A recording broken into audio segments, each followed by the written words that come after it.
Welcome back, guys. This is KP from KP and Gino J, and this is another episode of Lunch with KP. And I'm sitting here with Shemar Gooden from Louisiana Bistreaux. He's a future investor, future guru, and I'm going to let him tell his story about why he wanted to get into real estate and a little bit about his background. I appreciate that. All right. Again, my name is Shemar, and KP, I just want to say thank you so much. Recently, I really got involved in doing a lot of research in real estate. I've seen a lot of people out there really doing their thing, but something about Gino J and KP really stood out. So I decided to send a message on Instagram. Just to give you guys a little backstory. I am from New York. I've been out here now for about 5 or 6 years. Right now, I'm actually working in the restaurant industry. I love what I do. I'm in service to others, so it's easy for me to perform and do that out here. Really, you know, I have a lot of questions and on the path on being successful in this industry in real estate. To be honest with you, I don't know which route I want to choose, but I do trust my journey and whatever that means in it. And again, I just really appreciate the fact that, you know, I shoot you guys a message. A lot of times people don't contact other people back, but this is my first time actually reaching out to somebody. You guys reach back, took the time to say yes, you know, you meet up and do lunch. So here we are. Cool. Crazy thing is, as soon as you sent me the message, like a couple days later when I was going through my mail, I looked at it, I screenshot it and sent it to Gene. I mean, we both get the same messages, but I was like, yo, did you see this? It's like, nah, man, he said, we always eat at that place. Hit him up, like, just hit him up. Right.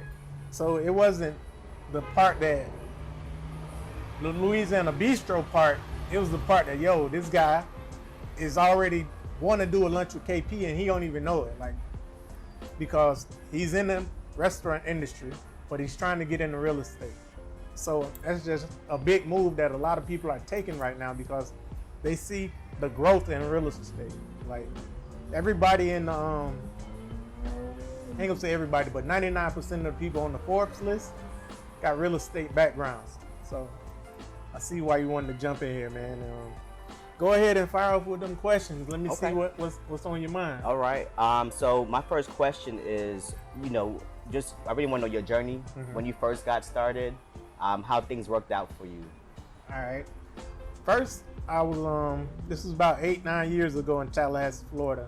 I was working in a Jamaican restaurant that my goddad owned, G&G, and started looking for an alternative to the restaurant industry. Very similar to his story. So I hit my sister up and told her I wanted to get in real estate. She said, how much is the class? And I told her online it's 100, but the classroom is 500. She said, which one you want to take? I said, classroom, because I'm not really going to learn too much online. That's just me. I'm not that type of learner. So she fronted me to 500. I went and took the real estate class for sales agents. And I completed the class in like a week and a half. Went and took my state test. I took this state test more than this many times. Ain't gonna tell you how many times, but it's more than this.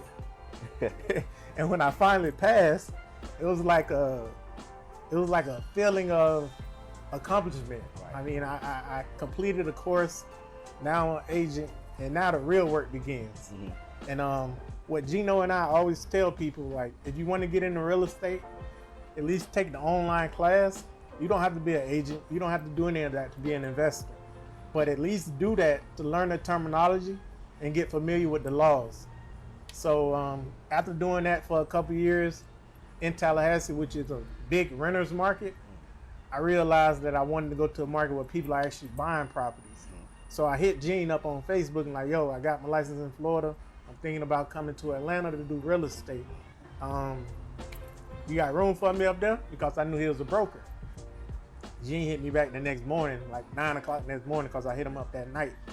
And it was like, what's up, man? I ain't talked to you in a minute. I got your message. When can you start?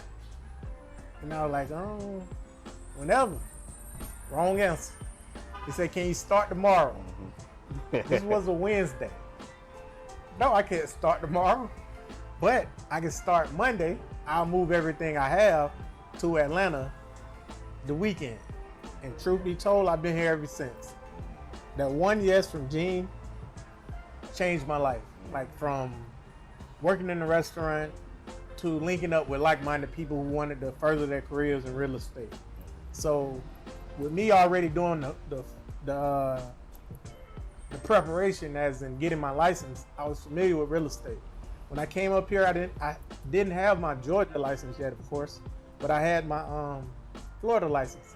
So Gene taught me wholesaling. That first month, I made $13,000 wholesaling in a market that I knew nothing about,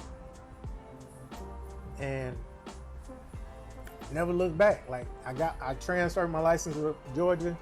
Now I list homes, I sell homes, I renovate homes, we build homes.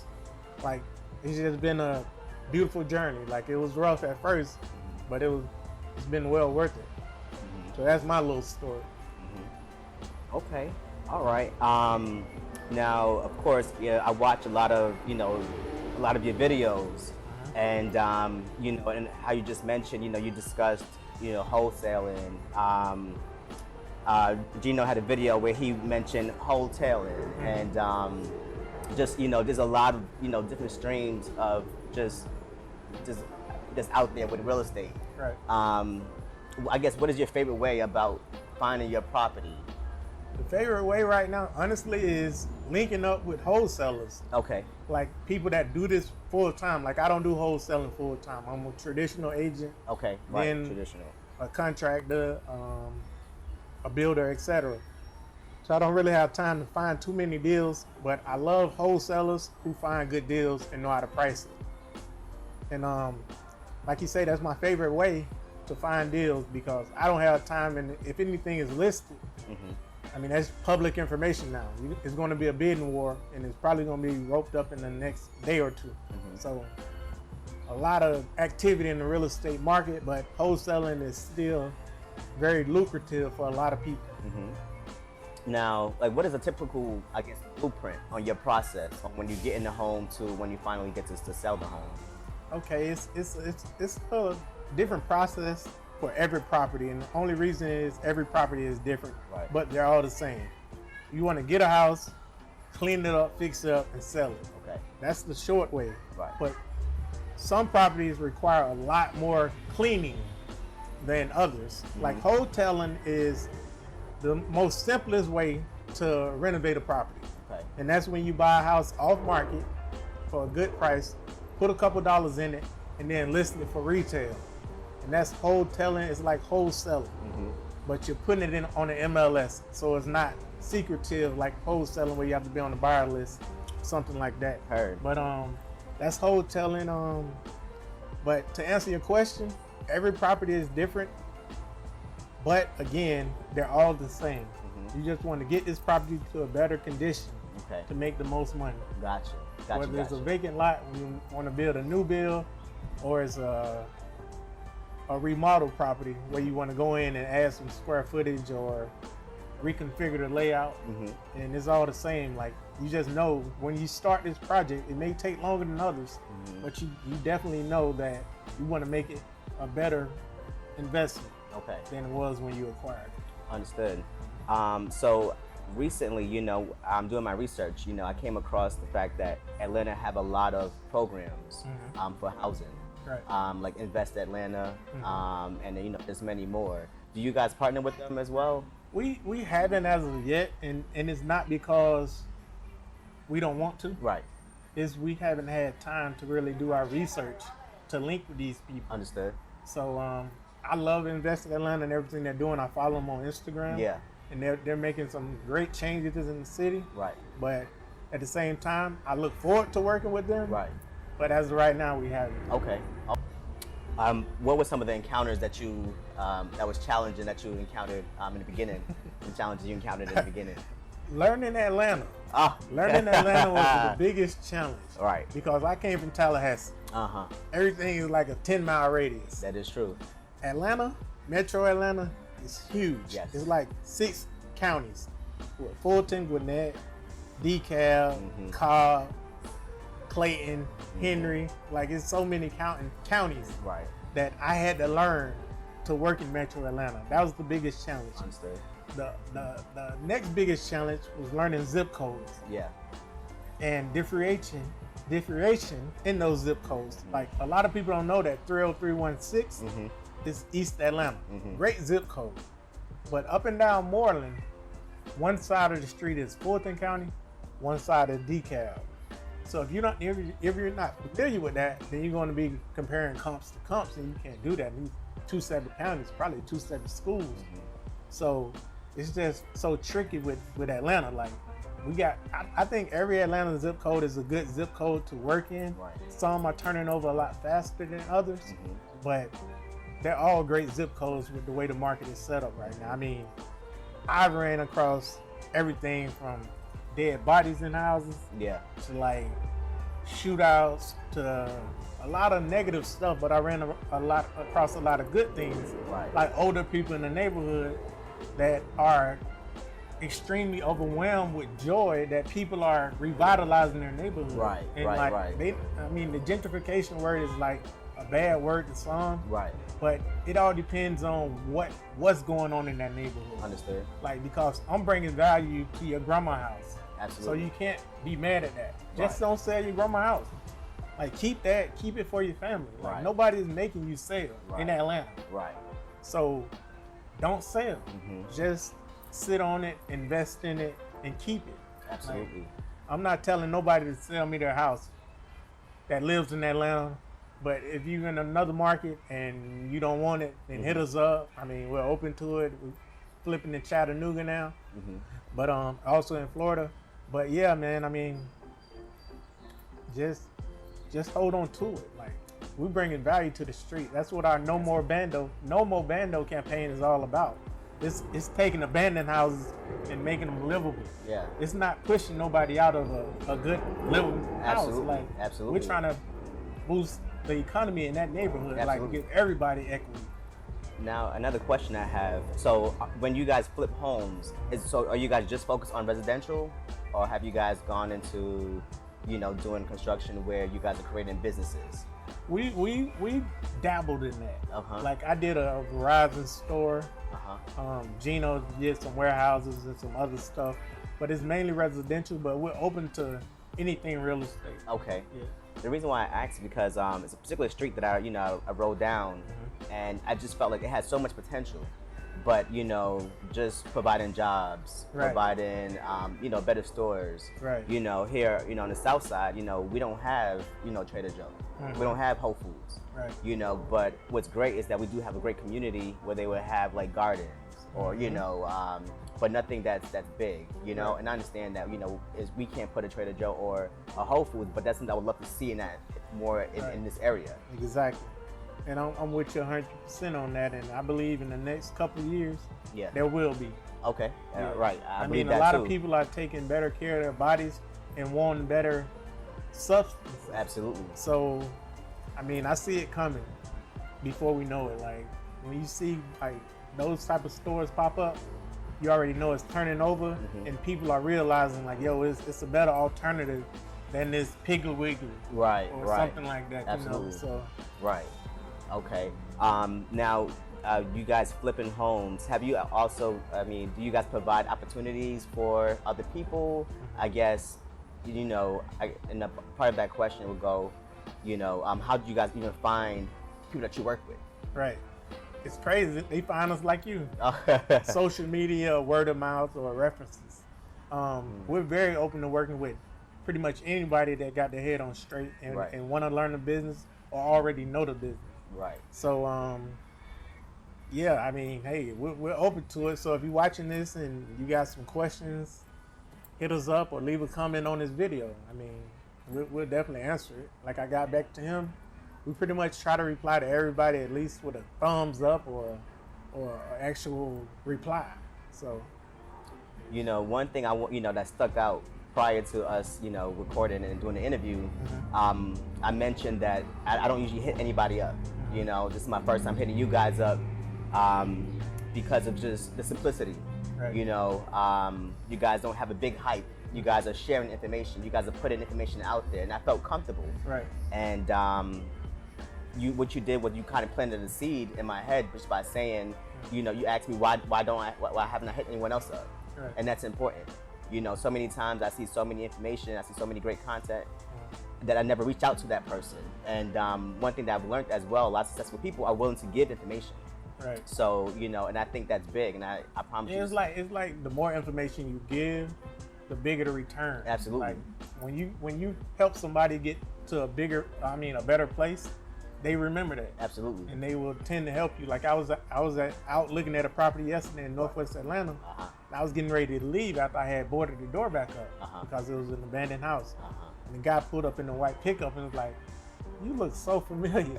I was like, "Okay, over there, no bad reasons why I look familiar." But, he was like, "Your name KP?" I was like, "Kelly," but I go by KP.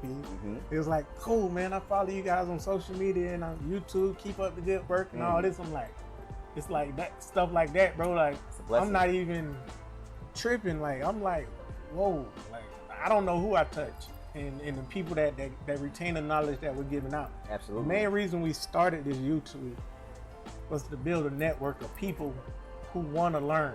Absolutely. And we want to keep dropping this info 4 times a week on helping these people get to a better position in their life. Like, it's too much money and knowledge out here for us to be crabbing, you know. We don't believe in that crab in the bucket mentality. Like, we want to help pull everybody up that's around us that's trying to get out this bucket. Absolutely. Yeah. Absolutely. And you know, I definitely, you know, look up to you guys, and and I hope that, you know, I can be able to provide a platform as well for a lot of people. You know, recently, you know, I've been having a lot of conversations with myself. You know, everyone always want to know what's your purpose. Right. Always want to know what is my purpose. Right. You know, I've always been in service to others. You know, I would love to be able to provide people with information on, you know, improving their situation. You know, but it starts up real small. I think for me, I had a big picture, and I was trying to figure out how would I get there. Right. But I understand now it's small steps. But people don't understand. I mean, my initials are KTP, and I wear shirts and sweaters that say "Know Thy Purpose," Ooh. and that's my initials. But at the same time, I'm not telling people to do something that you don't want to do. I want you to figure out what you want to do. Absolutely. And then do that. Absolutely. As long as it's positive, bro, you can't go wrong. Absolutely. No matter what you do, as long as it's positive, you can't go wrong and you'll live a happier life. That is so true. Like, yo, people don't understand, like, just do what makes you happy. A lot of people are like, but I'm not making no money. I mean, at the end of the day, if you do it long enough, you will be making money. Absolutely. If you learn the right ways to do it, you will be making money, whether it's real estate, washing cars, cutting yards, whatever that allows you to feel accomplished at the end of the day and feel like you working your purpose all day, then you're good. Absolutely. Like, a lot of people don't need $1 million houses and all that. A lot of people want the money to buy certain things, but Gene and I were raised, in the project. Yeah. So money don't make us happy. It pays our bills and helps us a lot. Right. But at the end of the day, it doesn't make us happy. Just a tool. That's it, man. I mean, yo, if my grandma and my parents could be happy and live a long life making what they made, why am I trying to 10 times more? Absolutely. Like, I want to leave my daughter something. Absolutely. But I don't want to kill myself doing it. No, absolutely. Like, a lot of people like, man, you wear new shoes every day. Like, bro, I give away a lot of shoes, but I wear new shoes because I do what I want to do. Right. I don't have nobody telling me what to do. Absolutely. I mean, and that's the fastest way to feel accomplished is to learn how to make money doing something you love. That's definitely a great message, and a big blessing. You know, one thing that I preach a lot to my team is that you're just an apprentice. You know, if you're in a tattoo shop, you're anywhere in life, you're just an apprentice. You're a student. Right now, like here, you know, like you're getting paid, you know, to learn to be better. Take that knowledge, you know, acquire that knowledge, learn how to run a business, open up your own restaurant. You know, if that was your goal. Right. And it's just your mindset. Right. That's it, man. Like, yo, I learned something a couple years ago after I moved to Atlanta. That life is all about problems and solutions. Right. Once you figure that out, you'll start living an easier life. I ain't gonna say a better life, I'm gonna say an easier life. because everything you face with daily is a problem. Right. Whether it's feeding yourself, sheltering yourself, getting a car, whatever. And the solution is go to work, get some money, cover these bills, eat healthier, do whatever. You just gotta deal with these problems one by one. Because once you get like 10 problems and you're trying to figure it all out, you're gonna be overwhelmed and you're probably not gonna solve any of those problems. You're probably gonna worry yourself to death. Like, you don't want to do that, man. Just relax. It's coming. I have another question. Now, transitioning into leaving that restaurant and now you being a businessman,